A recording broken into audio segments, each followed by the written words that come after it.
नमस्कार, स्वागत है आपका। आपके साथ मैं दीपेश बरकले। मध्य प्रदेश में विधानसभा चुनाव में 1 साल से अधिक का वक्त है, लेकिन अभी से सियासी दलों में वोटों का गुना भाग शुरू हो चुका है। बीजेपी कांग्रेस के साथ राष्ट्रीय स्वयंसेवक संघ भी मिशन 2023 की तैयारियों में जुटा हुआ है। विशेषकर SC/ST वर्ग को साधने की कोशिश लगातार की जा रही है। इसके लिए RSS होली के बाद इन दिनों वर्गों के बीच, चाहे ST का बात कर लें या फिर SC की बात कर लें, इन दोनों वर्गों के बीच कार्यक्रम करने का मन बना चुका है। सवाल है कि संघ की समरसता से क्या मध्य प्रदेश में SC/ST के वोट बैंक को साधने में बीजेपी को सफलता मिलेगी? संघ के समरसता कार्यक्रम से क्या मिशन 2023 की तरफ इशारा है? संघ के कार्यक्रम का क्या बीजेपी को फायदा होगा? RSS के जरिए बीजेपी SC/ST को साधने में क्या सफल हो पाएगी? ऐसे कई सवाल हैं जिनके जवाब तलाशेंगे। पहली रिपोर्ट देख लीजिए।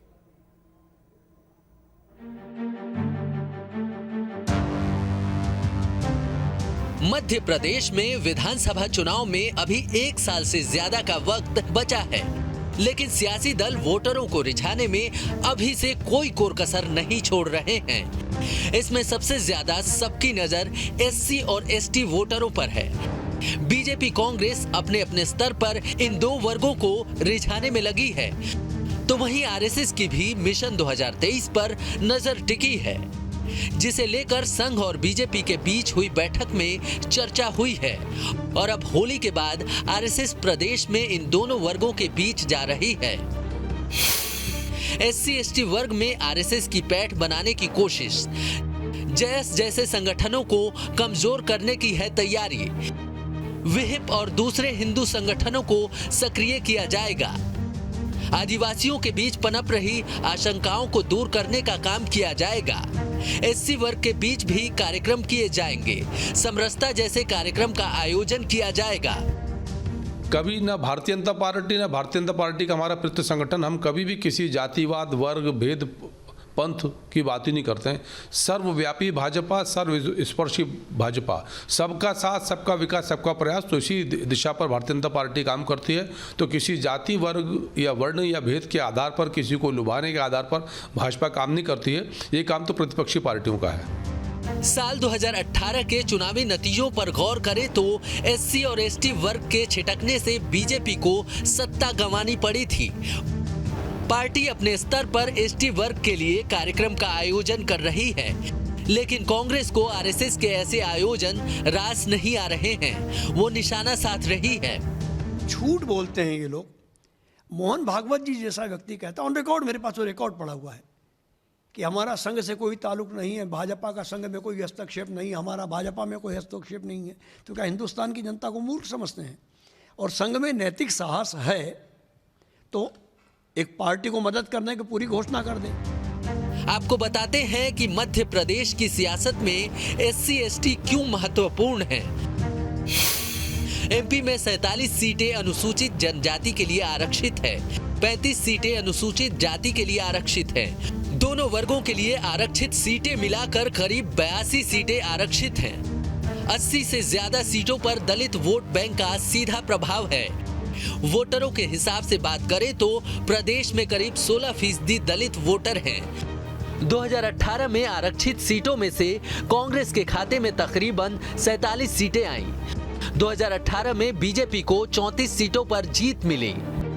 संघ SC/ST वर्गों के बीच समरसता का कार्यक्रम आयोजित करते रहता है।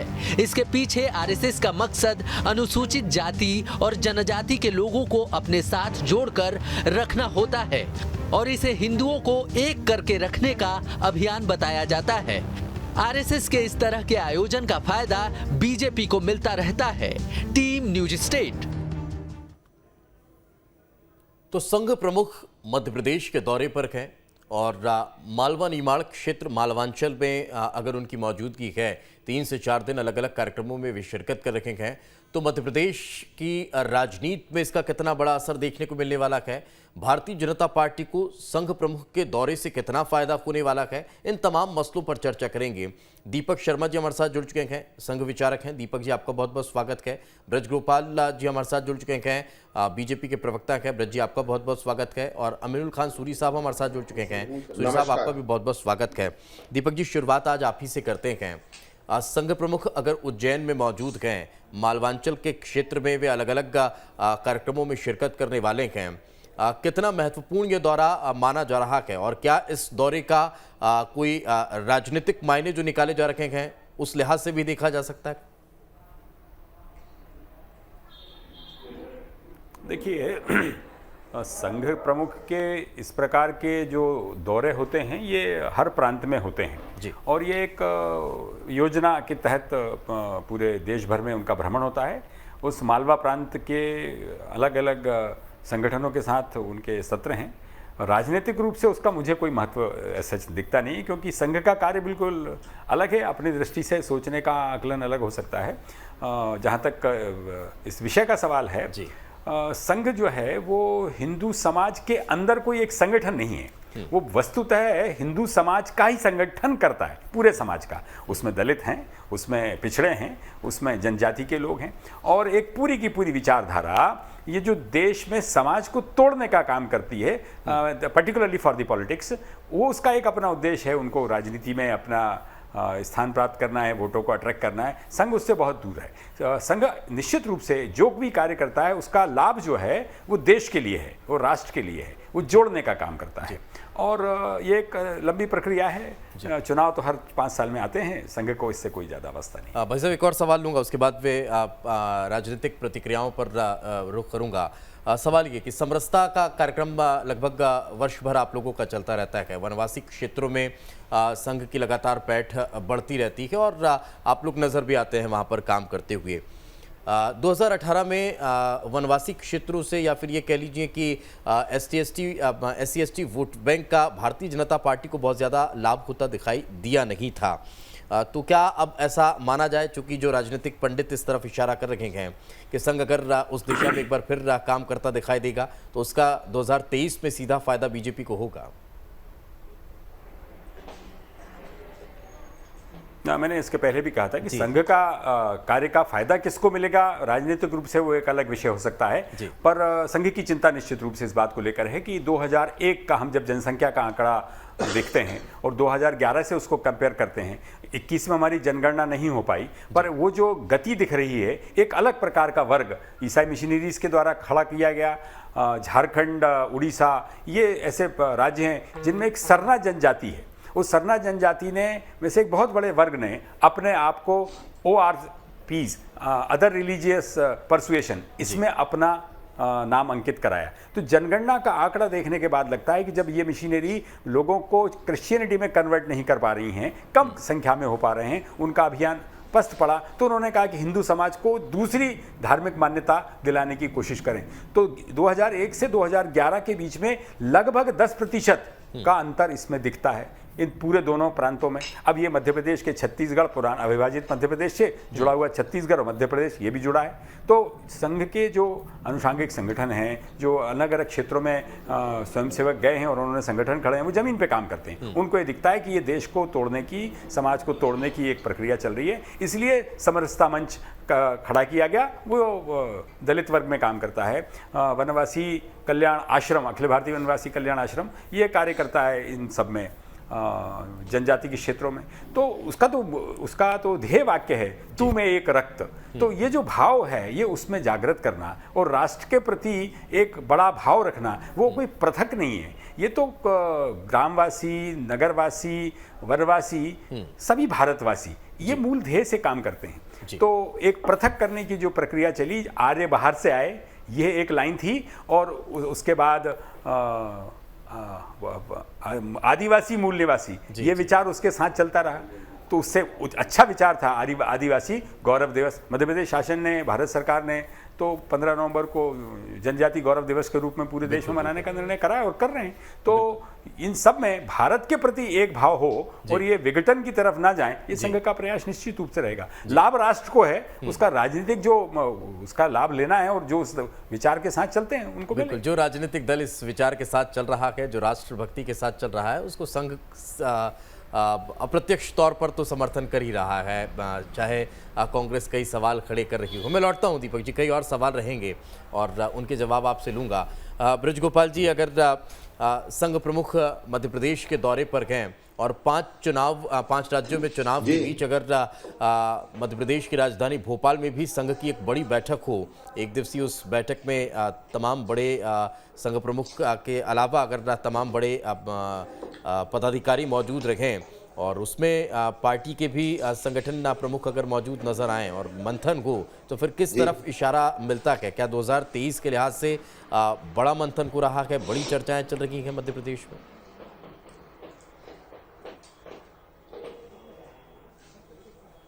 देखिए दीपेश जी, मैं दो बातें अलग अलग है, ये दोनों बातों में भेद है। पहला, संघ प्रमुख मध्य प्रदेश में है और उनके साथ बैठक कर रहे थे। जो स्वयं सेवक उसमें अपेक्षित हैं, वो स्वयं सेवक उसमें भाग लेंगे। उनका राजनीतिक दल कौन सा है, इससे कोई फर्क नहीं पड़ता है। राष्ट्रीय स्वयं सेवक संघ इस देश के 100 करोड़ से ज्यादा हिंदुओं के लिए काम करता है और अन्य धर्म के लोग भी अगर राष्ट्रवाद की विचारधारा से संबंधित है तो उनके लिए भी काम करता है। चाहे वो हमारे बहुत सारे अनुषांगिक संगठन हैं, उनमें से हम भी एक हैं। परंतु यदि आप उसे चुनाव से जोड़कर देखते हैं तो ये उचित नहीं है, क्योंकि समरसता समाज में पैदा करना राष्ट्रीय स्वयंसेवक संघ का काम है। जो विघटनकारी शक्तियां इन्हें अलग अलग करना चाहती हैं, संघ ये चाहता है कि वो अखंड हिंदू समाज का हिस्सा रहे, चाहे वो हमारा जिसे आप दलित कहते हैं, एससी कहते हैं, वो वर्ग हो, चाहे एसटी हो जिसे आदिवासी कहते हैं, वो वर्ग हो। वास्तव में ये सब हिंदू समाज का एक हिस्सा है और इन सबको मिलकर हिंदू समाज का निर्माण होता है। परंतु कुछ विघटनकारी ताकतें उनमें प्रयत्न करती हैं दरार डालने का। उन दरारों को बंद करना और उनके बीच सेतु का काम करना अगर ये संघ कर रहा है तो ये राष्ट्र की सेवा का काम हो रहा है। अब इसमें जहां तक भारतीय जनता पार्टी का आप सवाल करते हैं, तो भारतीय जनता पार्टी उसी विचार में विश्वास करती है जो संघ का विचार है। वो विचार ये है कि गौरवशाली वैभवशाली भारत होना चाहिए, हम इस राष्ट्र के उपासक हैं, हम भारत माता की संतान हैं, हम उस मानसिकता के साथ राजनीति कर रहे हैं कि तेरा वैभव अमर रहे मां हम दिन चार रहे न रहे। ये इस मानसिकता से जो भी व्यक्ति राजनीति करे, जो अभी दीपक जी ने कहा कि हम राष्ट्र के लिए काम कर रहे हैं और जो भी राजनीतिक दल राष्ट्र के लिए काम करेगा उसको संघ का लाभ मिलेगा। अब इससे सीधी एक बात प्रमाणित हो जाती है कि जिन लोगों को ऐतराज है, चाहे कांग्रेस पार्टी हो चाहे अन्य दल हो, उनको राष्ट्र के लिए काम करने वालों से ऐतराज है। और जब आपको राष्ट्र के लिए काम करने वालों से ऐतराज है तो राष्ट्रीय स्वयंसेवक संघ से ऐतराज होना बड़ा स्वाभाविक है, क्योंकि संघ राष्ट्र के लिए काम करता है। अभी तो कुछ लोग संसद में ये कह रहे थे, जो कांग्रेस के अघोषित राजकुमार हैं, वो ये कह रहे थे कि भारत राष्ट्र नहीं है। ये बहुत कठिन शब्द है कि भारत एक राष्ट्र नहीं है, राज्यों का समूह है जिसे हम देश कहते हैं। भारत राष्ट्र नहीं है।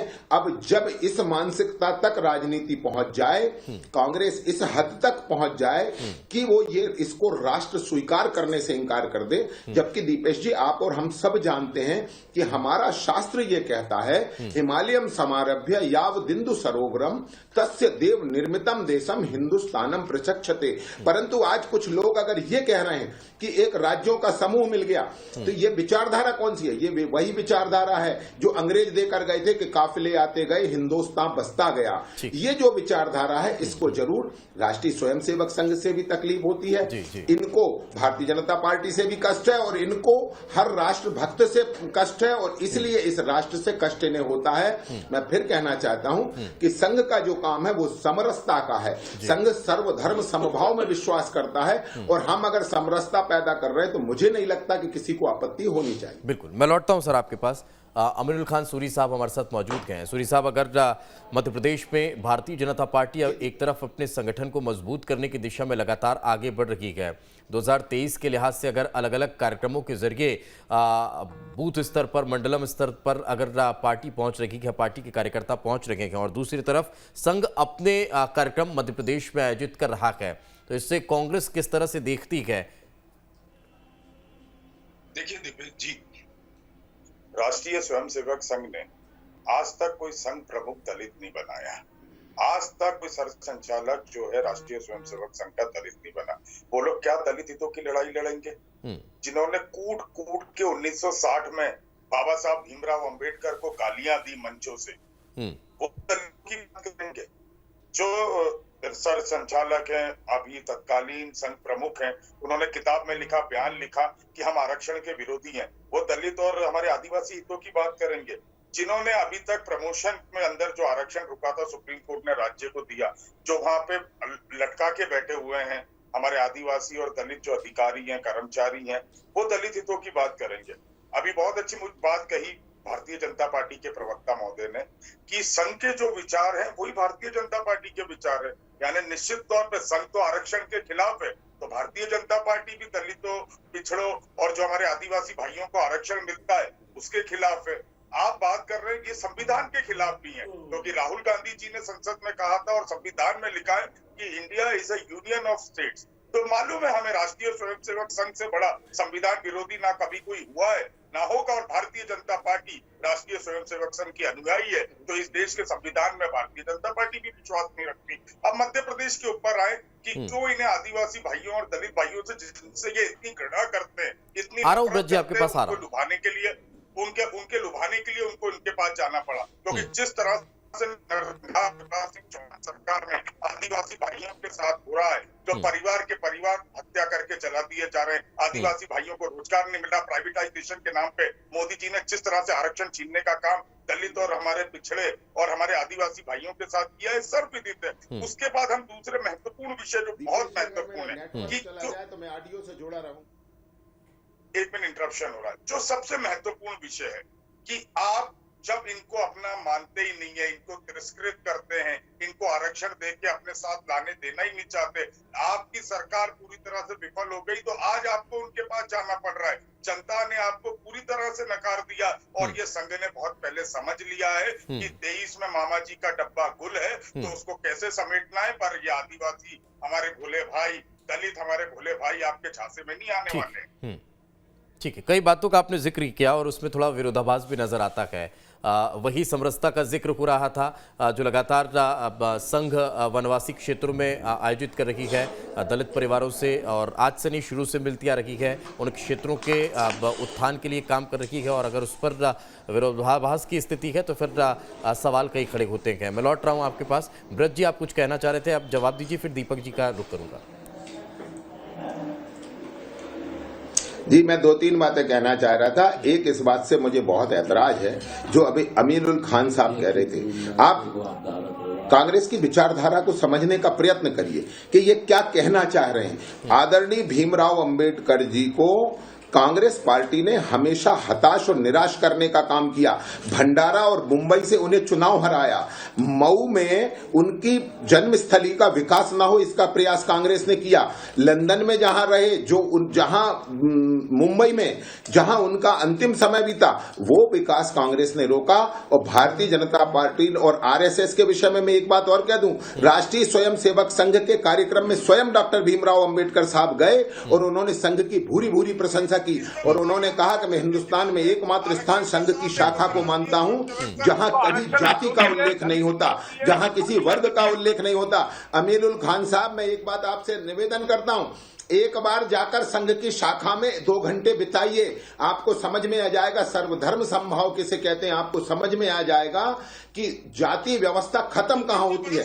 इस देश में कोई जाति नहीं है, जातियां पैदा की गई। कांग्रेस पर रहते हुए तो कभी धर्म के नाम पर, कभी जाति के नाम पर आपने और आपके लोगों ने और आपके गांधी परिवार के पूर्व राष्ट्रपति भी अगर नागपुर पहुंचे थे तो वो कांग्रेस से विदा होने के बाद ही पहुंचे थे, और कई ऐसे नेता और कार्यकर्ता कांग्रेस के रहे, जो कांग्रेस से चिटकने के बाद, कांग्रेस से निकलने के बाद, देखिए ज्योतिरादित्य सिंधिया भी गए थे, वो भी कांग्रेस से बीजेपी में आने के बाद। मैं लौटूंगा आप लोगों के पास, चूंकि दीपक शर्मा जी हमारे साथ मौजूद हैं और संघ के विषय में चर्चा चल रही है, तो एक और महत्वपूर्ण सवाल उनसे ले लेता हूँ।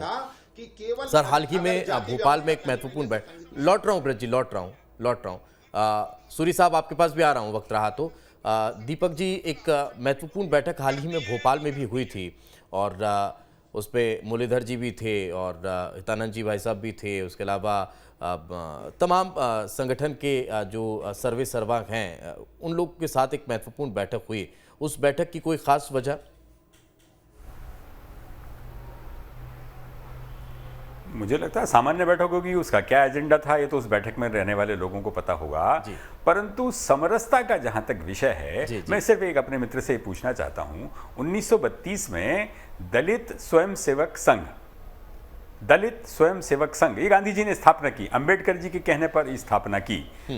1932 से आज हम 2022 में हैं, कहीं नाम है इसका?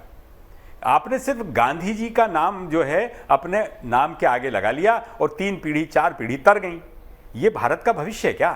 ये विचार करने, आपने गांधी के विचार को तो मार दिया। आज यदि काम करना होता तो दलितों के क्षेत्रों में जाते, उनकी समस्याओं को समझते, उनकी परेशानियों को समझते। संघ प्रमुख ने क्या कहा ये तो कहां से उद्धृत करते मुझे पता नहीं। वो सार्वजनिक रूप से बार बार कहते हैं हर गांव में एक मंदिर हो जिसमें सब जाएं, एक शमशान हो जिसमें सबका दाह संस्कार हो, एक पानी का पीने का स्रोत हो, कुआं हो या हो, जो सबके लिए हो। इससे बड़ी समरसता क्या होगी? और ये समाज धीरे धीरे हो रहा है, परंतु फिर भी छुटपुट घटनाएं ऐसी दिखती हैं। कई जगह विवाह होते हैं तो जो दलित वर्ग है उसको कुछ लोग स्थानीय रोकने की कोशिश करते हैं। उसके बाद समय कोई राजनीतिक दल नहीं जाता, संघ जाता है, संघ के कार्यकर्ता जाते हैं, विचार करते हैं, दोनों को बिठाते हैं कि भाई ये कुछ पुरानी कुरीतियां हैं, इनको छोड़ो, ये सब समाज के अपना हिस्सा हैं। इस प्रकार का उनको संबल देना, उनको समाज के साथ जोड़ना, ये सब किसका दायित्व है? सिर्फ वोट के लिए बात करेंगे क्या? कि आपसे भाषणों से अस्पष्टता जाएगी क्या? गांधी जी ने उसको अपने जीवन में लेके आगे बढ़ाया, उस चीज को संघ आज कर रहा है। राजनीतिक दलों को भी ये सब कार्य करना चाहिए, वो सब समाज का अपना हिस्सा हैं, उनमें इस प्रकार का भेदभाव ना बने। सरकार आरक्षण की बात करते हैं, अरे 1% से कम लोगों को सरकारी नौकरियां मिलती हैं। 10-11% के लगभग पूरे देश में जनजाति समूह है, दलित समूह अलग है। इन सबको क्या आप उसमें आरक्षण के माध्यम से नौकरियां दे पाते?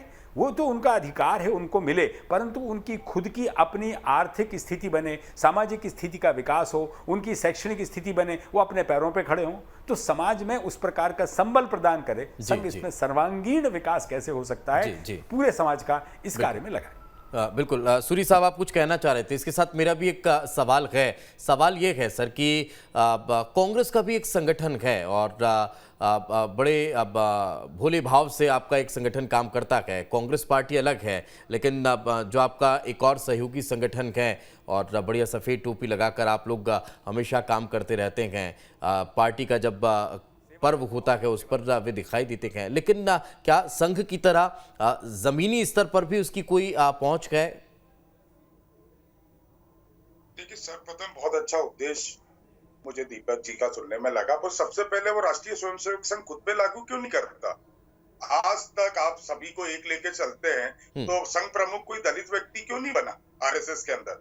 आप सबके लिए एक मंदिर चाहते हैं, सबको एक रूप में चाहते हैं, अपने घर में तो आपने दिया तले अंधेरा कर रखा है। आज तक कोई दलित बना क्या आपका संघ प्रमुख? आपने किसी दलित को स्वीकार किया? तो सर्वधर्म संभाव की भावना के साथ काम कर रहे हैं ना। अगर दूसरी बात नहीं, जवाब ले लेता हूँ, समय कम है, जवाब ले लेता हूँ दीपक जी। आपने उनको तो पूरा समय दिया, मेरी बात कंप्लीट होने नहीं, तो आप संक्षेप में सवाल करिए ना सर, जवाब भी लेते जाएंगे हम। नहीं, जवाब तो हम भी जवाब दे रहे थे उस समय, आपने हमारे देखिए, सवाल ही नहीं ये आने आपको राजनीतिक दल को, किसी समूह को, राजनीतिक दल को आपको तुष्टीकरण करना है, इसलिए आप इस प्रकार की बात करते हैं। संघ में ऐसा कोई है नहीं कि कोई दलित है, कोई पिछड़ी जाति का है, कोई ओबीसी है, कोई मुस्लिम है। संघ ने आज वो कोई दलित को वो अपने आप वो अपने नहीं क्यों नहीं बनाया? आप तो दलित उत्थान की बात कर रहे हैं। ये आप अपॉइंट करते हैं, ये अपनी प्रक्रिया के ब्रज जी में से निकल के आते हैं उसमें से। ब्रज जी कुछ कहना चाह रहे हैं, ब्रज जी बोलिए। ब्रज जी जरूर कांग्रेस पार्टी के अध्यक्ष की बात करेंगे। ब्रज जी बोलिए। मैं केवल इतना कहना चाह रहा हूं कि आप जाकर कभी वहां देखिए, महात्मा गांधी गए, उन्होंने कहा, सरदार पटेल गए, उन्होंने कहा, बाबा साहब भीमराव अंबेडकर गए, उन्होंने कहा कि संघ एक ऐसा स्थान है जहां जाति के लिए कोई स्थान नहीं है, वहां केवल एकमात्र स्थान है जो इस देश को प्रेम करता है, वो स्वयं सेवक। क्या हो जाता सूरी साहब, बन भी जाता तो? राष्ट्रीय स्वयं सेवक संघ है। अरे सूरी साहब, अगर बना भी देते तो क्या हो जाता? स्पष्टता है, बना भी देते तो क्या हो जाता? फिर पार्टी के ऊपर बात हो जाती है सर कि पार्टी में क्यों नहीं फिर इस तरह से निर्णय लिए जाते। खैर, क्योंकि समय का अभाव है, मैं लॉर्ड समय का अभाव है, इससे ज्यादा हम इस चर्चा को आगे बढ़ा नहीं सकते। बहुत बहुत शुक्रिया आप तीनों मेहमानों का हमारे साथ चर्चा में जुड़ने के लिए, बातचीत करने के लिए। अब देखने वाली बात होगी कि 2023 की जो पटकथा लिखी जा रही है, जो एक्सरसाइज हो रही है, उसका नतीजा क्या होता है, परिणाम क्या निकलकर सामने आते हैं, वो आने वाला वक्त बताएगा। इसी के साथ हमारे इस खास पेशकश में आज फिलहाल इतना ही। दीजिए इजाजत, नमस्कार।